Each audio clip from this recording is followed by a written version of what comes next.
বন্ধুরা আর একটা কথা বলবো, সেটা হলো মাও এমন বউ এমন স্বামী, তিনজনা বিষয়ে কথা বলবো।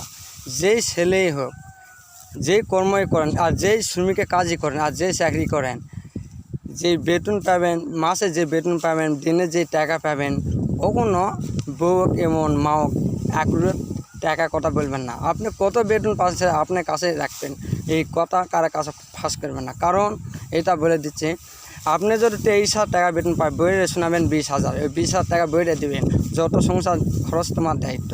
আর মায়ে 3,000 দিবেন, মায়ের পকেট খরচের জন্য। এই জন্য যে এখন বর্তমান মেয়েরা মাও এমন শাশুড়ি এক জায়গায় কেউ থাকতে চায় না, মানে হেভি ঝাঁকি ঝুঁকি অনেক কিছু হয়, ওই জন্য মাও এমন বউ আলাদাই থাকে। এই কিছুদিন আগে পুলিশ ভাই মারা গেছে একে আত্মহত্যা করে। বউ বলে আমার কাছে থাকো, মা বলে আমার কাছে থাকো।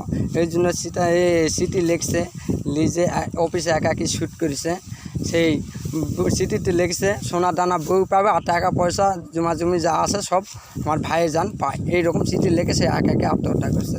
আর এক কথা মনে রাখবেন, যে বউ শাশুড়ি যদি বইয়ে মাও যদি আসে, মানে আমার শাশুড়ি হোক আর যারই শাশুড়ি হোক, বইয়ে মাও যখন বেড়াতে আসবে তখন বউ বলবে তুমি এখন আমার অনেক কিছুই, আমার শাশুড়ি আছে, মাও আছে, বাপ আছে, তুমি এখন বাধা সদা করে নিয়ে আসো। আর যখন নিজের শাশুড়ি আসবে তখন বলবে আমার স্বামী তো বেতনও পায় না, অনেক সমস্যা, যা আছে যে সাথে আছে সেটা ডাল ভাত খায় যাও।